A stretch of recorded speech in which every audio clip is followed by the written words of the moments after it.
Chapter 3. He's fucking Irish. Irish and loud and brash, enthusiastic, wealthier than the seven seas, and very, very Irish. Is that robust little accent going to get old? Probably, because Louis never claimed to be anything but judgmental. And the volume that this rosy-cheeked ball of energy procures is horrendous. Borderline criminal. I'm Niall Horan, he booms immediately upon entry. Clapping a strong hand in Louis' own, swarms of men enter the flat, carrying suitcase after neatly packed box, because apparently new flatmate has brought a department store with him. Nice to meet you, mate. I suppose we'll be seeing quite a bit of each other from here on out. He continues seamlessly with a tone Louis can only describe as jolly. The boy's face is set in a permanent grin, always seemingly on the verge of laughter, and haloed in golden hair. The brightness of his celestial blue eyes is almost endearing, matching his enthusiasm perfectly. But Louis really doesn't care because he's already decided that he hates this loud, overwhelming person who has completely destroyed Louis' time and stepped on his wings quite a bit. Not to mention his style is atrocious. He practically has an army of servants, and yet he chooses to wear a Ninja Turtles t-shirt. Nothing clashes more with Guilty by Gucci. Well, not necessarily, Louis replies without ceremony, withdrawing his hand almost immediately upon contact, folding it into his crossed arms. He stands tall, keeping level eyes. Louis is very good at keeping level eyes. Niall, which is an ugly name, Louis decides, tilts his head, puzzled, eyes clear of any insults, hands resting on his hips in dominant casualty. How do you mean? Louis sniffs breezily, sidling away. No matter. I'll just leave you to your unpacking. I'm going to go fetch some lunch. He makes for his wallet and is just about there when a pasty hand settles on his arm. Splendid. Can I help you? Louis bites, not even bothering to filter his distaste while meeting the easy blue eyes before him. But Niall, apparently unaware of how to interpret behavioral cues, merely grins and replies with, I'll have my assistant unpack. Assistant? And I'll join you. It's on me. Louis crosses his arms once more. That's sweet of you. Really, love. But I can pay for myself, thanks. Of course you can. Doesn't change that I'm offering. Come on, I think the driver's still outside. Thanks, mate, the boy adds, casually sliding notes into the men's hands as they bring in the last of Niall's belongings. The driver's still outside? Louis is definitely not going to be able to handle this world. As much as I love a good chauffeur, I prefer walking, so excellent! I could use the fresh air after being stuck in that fucking car all day. I can't stand all that sitting. It's so goddamn boring. And before Louis knows it, he's being ushered down the street and talked at vivaciously, almost abrasively, enthusiastically. Is there such a thing? Louis would have said no 5 minutes ago. No, Louis is definitely not going to be able to handle this at all. Niall Horan doesn't stop talking for 2 days. His voice carries through the suite, feeling in the spaces and settling in the floorboards, and Louis can't imagine how he ever felt lonely, because what is lonely when there's Niall Horan? He barely has time to brush his teeth in silence, always finding himself answering some ridiculous question called to him from the other room. Or worse yet, finding himself singing along to whatever ditty Niall's concocted on the piano or guitar. Because now Louis' life consists of a blonde, brash, Irish lad clad in pricey track pants and preppy sweaters, oozing money out of his every pore as he serenades Louis with chaos and leaves him whiskey chasers in the morning, weed at night. And though he's not his friend, nope, because Louis could never become friends with such an overprivileged cog in the machine, he's willing to put money on the possibility that he knows everything there is to know about this usually drunk, sometimes stoned, gleaming ray of laughing sunshine, who plays classical piano at the break of dawn and clumsily plucks out guitar solos in the dark hours of night. Sleek electronics surrounding him, consuming piles of food at every turn. That first lunch they went to was a learning experience in itself. They'd only been there for 25 twinkling minutes. Niall insisted on some snobbish bar where they served you bowls of water, crisp napkins, and simpering smiles, when Louis just wanted some chips. Maybe a bit of chicken? And Louis already knew where Niall was born, what his father's occupation was. A big-time music producer, actually, which Louis begrudgingly found intriguing. Why his parents divorced and when. How Niall came about the decision to attend school here as opposed to Ireland. What his 4 favorite cheeses are. Cheddar, Brie, Gouda, and Camembert. And his favorite brand of whiskey, Macallan. He also offered Louis a cigar 3 times because apparently he's 45 years old. Now, Louis's never been a quiet person. He's never been one to sit in the back and observe, unless in a foul mood. But even his own rambunctiousness is absolutely shadowed by Niall's, who he is quite sure could befriend a broomstick. It's horrifying, it's annoying, and it's strangely fascinating in a you can stop now kind of way. As their afternoon continued, every other word from Niall was fuck or cunt. There was a steady flow of drinks, and story after story of seemingly exaggerated situations were told, which Niall managed to downplay in his offhanded laissez-faire manner, continually back and forthing between surveying the menu, bouncing his leg as he listened to Louis's answers, drumming his fingers on his thighs, and laughing at, well, basically everything. It was a loud laugh. It cut through the crystal decanters and swirled the liquor, making everything brighter and just more.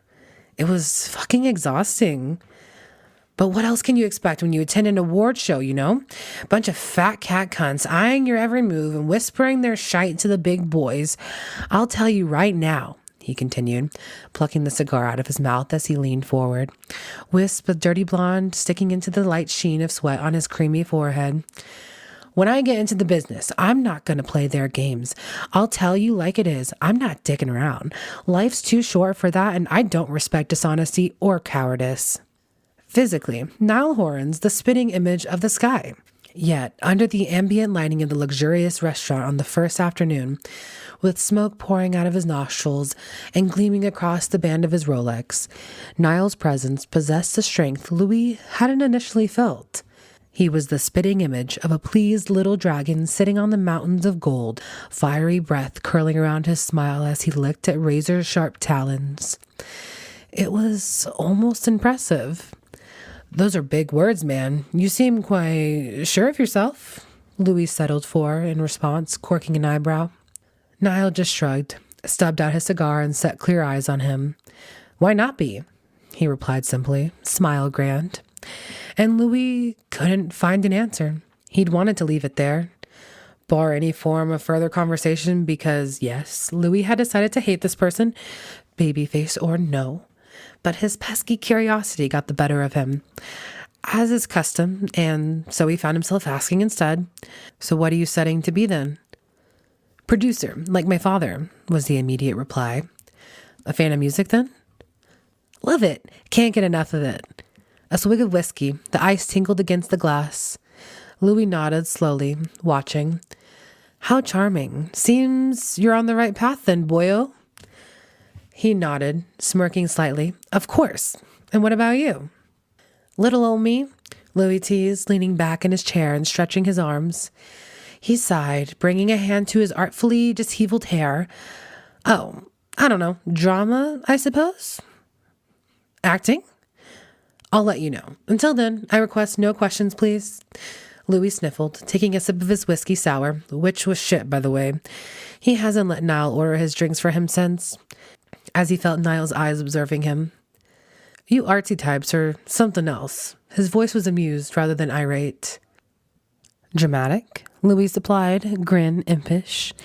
"Very dramatic. Now, let's eat. I'm fucking starving, and I want to get back before the piano comes." Louis stared. "Before the piano comes? Are you being funny? You're bringing a fucking piano to our flat?" "Don't worry, it'll fit. We measured." Louis almost pressed the matter because honestly, he thought size was the issue. But instead, he let it go, unfolding the napkin onto his lap and muttering, "A piano? Honestly, didn't realize I was living with the queen." Niall grinned, shot back "I could say the same." And Louis, lips pursed, concluded with a "rude." Then the server arrived. Niall ordered enough food for the kitchen staff, and After an intense inner battle between Louis and his inner pride, he will not have a rich stranger taking care of him as if he were a charity case, no siree. He ordered the exact same for Louis, much to his mortification. Are you saying I'm fat? Why the fuck would I be able to eat that much? I can eat that much. That's a bloody fucking lie. Nobody can eat that much. Note, Niall was not, in fact, lying. Niall can eat that much. He even finished Louis's. It was an intense meet and greet, one that left Louis more wary than anything. But as Niall poured the drinks and laughed at all of Louis's jokes, he felt that maybe he dealt with worse. That is, until the piano came. When they returned to their flat and looking back on it, Louis kicks himself for not contesting the whole thing. Niall immediately made a few inquiring calls as to the whereabouts of said piano while Louis made a beeline for his room, because sweet solitude was the only thing on Louis's mind after that whirlwind luncheon from almost hell. It was just as he was humming his favorite Disney song and staring at the tall cream molded ceiling of his room in a blissful zone, he really needed to start purchasing some decorations, that Louis heard the unmistakable chaos of a fucking piano being brought through the fucking door.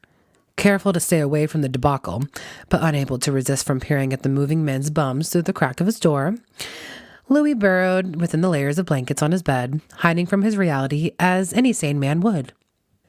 Eventually, the clangs and bangs died down, as did Niall's joyously barked orders, which were peppered with laughter and loudly clapped handshakes. Is there anybody he doesn't get along with? His joviality is disturbing. And Louis almost began to lull himself into a sense of normalcy when the tinkling thunder of keys began raining down on his peaceful solitude. And that's how Louis's room no longer became a safe haven away from Niall Horan's existence. It was the exasperation of the situation that prompted Louis to stand before Niall, who is now effortlessly playing a faintly familiar piece that was both bold and gorgeous. In that moment, Louis marveled just a bit at the boy before him as he explained to Louis how simple the piano was, how freely it came to the fingers, all the while dressed in an oversized tank top and gray sweatpants, flat bill on backwards, classy. It's obviously not that easy to play, otherwise everyone would be at it, Louis reasoned, and he might have rolled his eyes, with gusto. It really is. It's just not as fun as guitar. And Louis distinctly remembers thinking, oh great, he plays guitar too, fucking excellent. I can teach you if you like, Niall continued, eyeing Louis eyeing him. Louis scoffed at the time, causing Niall to smile and follow up with a conclusive, I'll teach you. He wanted to complain, but he didn't. Instead, watched Niall's hands flit across the keys. They make you learn shit like this, he explained as Louis stared, arms folded, refusing to be impressed. Your parents and that, it's all part of the show. Good breeding, Louis muttered with light disdain.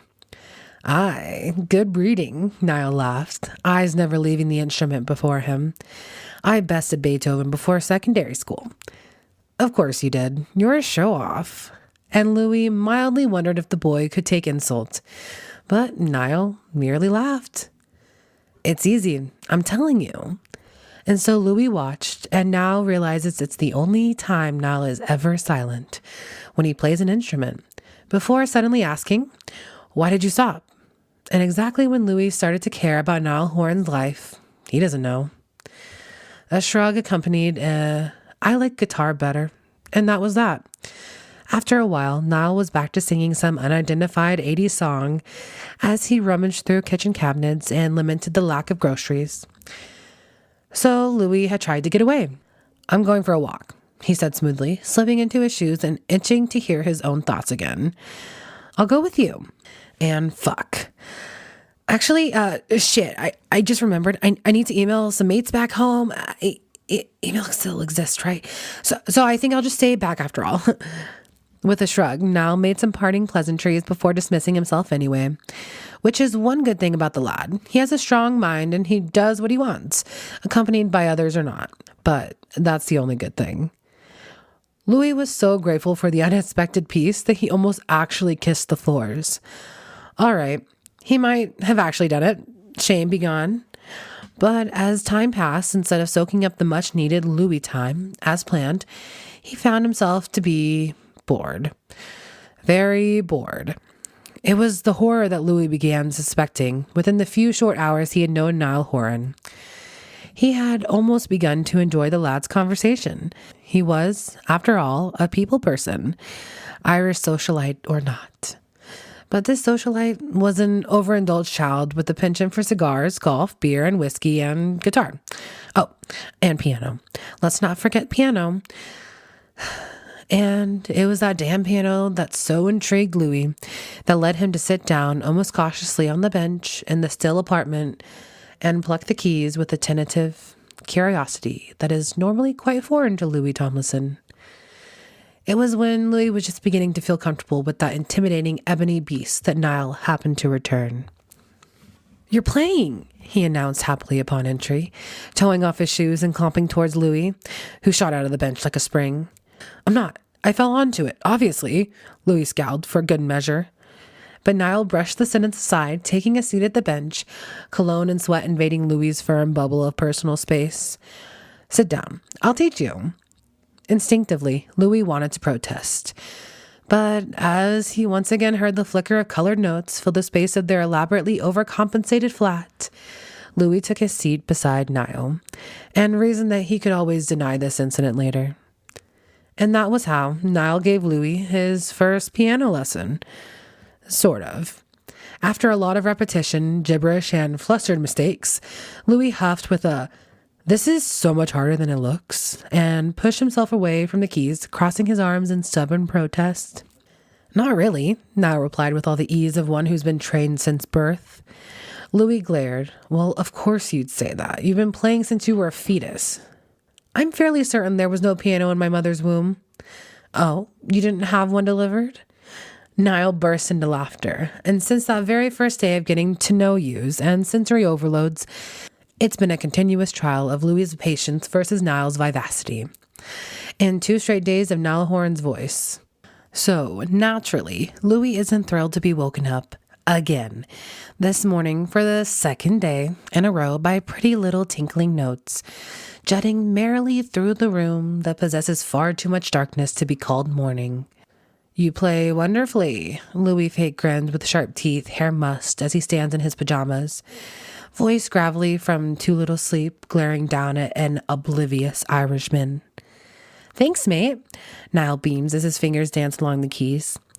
His frame adorned in a fucking bathrobe. Where does this boy shop? "Have you quite finished?" "Not quite yet. One more moment." And is he fucking serious? The boy's eyes gleam, clearly unfazed, or perhaps merely uncomprehending the gravity of Louis's agitation, which is not something Louis takes too lightly. He immediately presses his hands down upon Niall's, stilling them, locking his gaze within his own.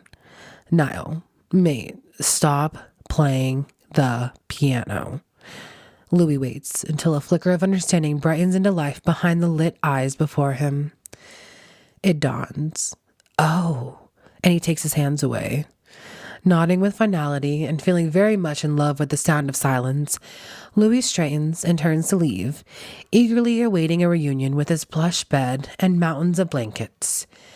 Until, "Do you want to get breakfast?" Louis breathes a long, suffering sigh. "Niall, we'll walk since the sun's out." "I'm not walking this early. I'm exhausted. First you wake me up with that screeching hunk of driftwood, and now you're my treat." "Well, where do you propose?" Louis sniffs, refusing to relent just yet as he stands with his arms folded, gaze firmly averted in obvious displeasure. "That cafe on the corner, the one you saw last night with the glitter balls?" "Those weren't glitter balls. They were mood lighting glitter balls. So, how about it?" Louis inspects Niall's face, eyes narrowed, sleep tugs at his eyelids, and yet, "I can get whatever I want." "Of course. I'll be ready in 10. Louis sings songs. Because pride be damned, if these rich kids are going to throw away their money, they might as well throw it away at him. The day continues as the past two have. Louis attempts to drown out his surroundings with every conceivable distraction available. Phone, iPod, TV, sleep. But every single time he's found a piece of Louis time, there's a knock at his door, a jarring burst of laughter, an invitation to play FIFA, or an electric guitar sizzling through the calm air. This is just not gonna work. Want to smoke, mate? Niall suddenly calls, just as Louis is debating the contrasting appeals of gold curtains versus purple. Louis grits his teeth. Must you call for me every 10 minutes? You really are a child, aren't you? Is that a yes? Fuck it all to hell. Exasperated, Louis considers the offer momentarily. He could use a good smoke right now, before it suddenly dawns on him. Term starts tomorrow. Tomorrow. And he hasn't even assembled his notebooks. Not that he's ever done that in his life, but this is a proper school and he's got to have his head on straight this round. He's weighed the pros and cons of the situation, and as much as he wants to piss his father's money away, he has an obligation to his sisters and his mom, especially his sisters, not to fuck it all up. And though he may not know just what the fuck he wants to do with all of this, and though that might just terrify him, he's going to do this right. He needs to prepare for school. Niall, he suddenly shouts, determination flowing in his veins. He steps into the living room with finality, and Niall looks up from the couch, mouth stuffed with crisps and a little baggie in his lap, surrounded by laptops. We're going to prepare for school tomorrow. Pack your things. We're going to a tea shop. Why the hell did Louis invite Niall? While Louis has been organizing his folders and notebooks and checking his school's email, Niall has been staring at the screen of his iPhone 5, occasionally stuffing a not funny picture in Louis' face that he found on Tumblr. Murder is imminent. Get me a beverage, will you, Louis? Niall asks absentmindedly. Flicking through his phone, Louis' eyes narrow. I'm not your monkey. Get it yourself.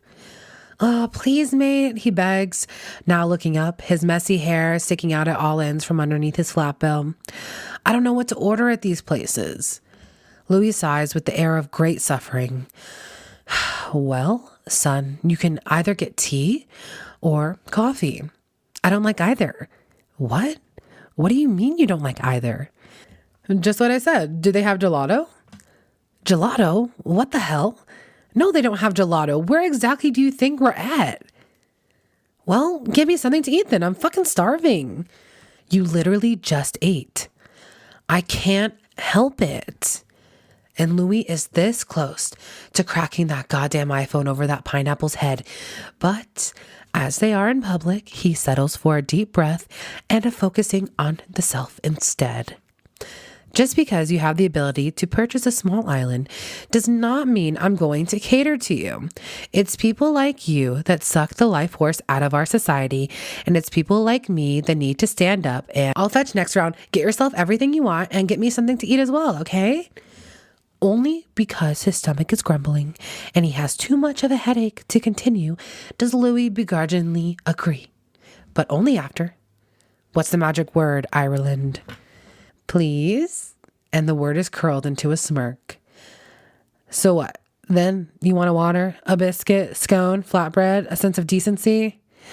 Yes to everything but the decency. Buy it all? Please. Louis stares. So you literally want anything? Everything. Everything. You literally want everything.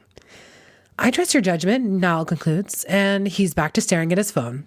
Laptop untouched before him, a clear signal of being done with the conversation. Well then, if that's the way this is going to be. With a smug bounce to his step, Louis marches up to the barista. Hello, love. I'll take everything in the case. The girl stares. Excuse me? The lot. Everything you've got. I want every last crumb. He pulls out Niall's credit card. Don't worry. I tip generously. So, when Louis finally returns to their table, several baristas in tow, carrying tray upon tray of every baked treat this tea shop has ever owned, he is fully expecting to be received with a temper tantrum, or at least a filthy glare. But what does he get? Oh, mate, this is awesome. Oh, this is brilliant. The boy laughs loudly, and almost every face in the room stares on in mild curiosity. Niall claps a hand on Louis's back, briefly knocking the wind out of him. You're a good man, Tomo. What did you call me? Louis wheezes and glares as he collects himself before sitting down. Niall nods his thanks to the baristas, winking at several, and Louis isn't oblivious to the Irish charm. Before staring at the plethora of food before him like a kid in a candy shop, which isn't too off from reality. You're supposed to be angry with me. I spend a lot of money on that, Louis says pointedly, because fuck, does this guy ever get mad? I can afford it, Niall shrugs. He glares a full minute at the aforementioned item before finally sighing with defeat and grabbing it, picking it to pieces before popping a chunk into his mouth. Of course you can, he mumbles as he chews, and Niall beams back at him. They've only been at the tea shop for a total of 2 hours, but already Niall's eaten most of the baked goods, and Louis is clawing at his hair with boredom. Ready to go? Niall asks for the 5th time, amusement written clear across his face. No, I'm preparing for my studies, Louis sniffs and returns to pretending to read his email. It's from a professor. It's a standard greeting. It really shouldn't be difficult to get through, but he hasn't gotten past, greetings, prospective students. Fuck. He's just about to demand that Niall get him another tea when suddenly the door to the tea shop opens and the distinct scent of wealth and tailored suits comes wafting through the humming air.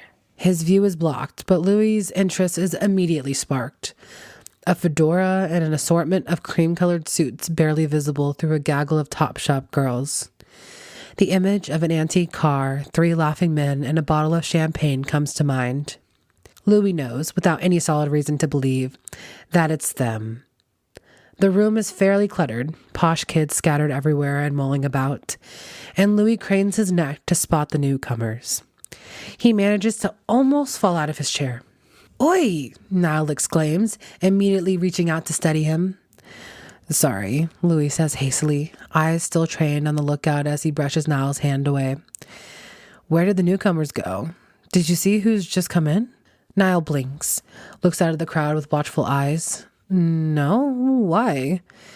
No reason. But Louis continues his stare, finally finding the source of his search. They have their backs to him, of course, and they're sitting down. But Louis can already spot the hierarchy at hand. The fedora-clad one, caramel skin and slick-backed hair barely peeking out from beneath, sits in the middle, surrounded by doting minions. Sad. On his left is a smooth-looking boy. Louis catches a brief glance of his profile, all mild features and sweet cream skin, who laughs politely, never leaving the fedora boy's side. The rest all blur into one mass of elitism. Well, well, well, looks like the school's got its very own mean girls. I hate rich people, Louis finds himself muttering vehemently. I like you too, Niall immediately responds, and when he looks up, he's grinning. Come on then, Louis, let's get back. I want to watch the game. Yeah, all right, Louis agrees. And he stands up and begins collecting his things. The door opens again, another waft of pretentious rich boy wafting through the air. He tells himself not to look, because then it seems like he cares. But he can't help but sneak a glance as he follows Niall out the back door. It's another boy, very tall, dressed in a mint green suit. Does anybody own jeans around here? Fucking seriously. But once again, there are too many people in passing that block Louis from getting a good look. The last thing he sees before he slips out the door is the tall, slender frame of the mint green boy bending down to press a sweeping kiss to the fedora. Then the door shuts and Louis forgets the scene entirely.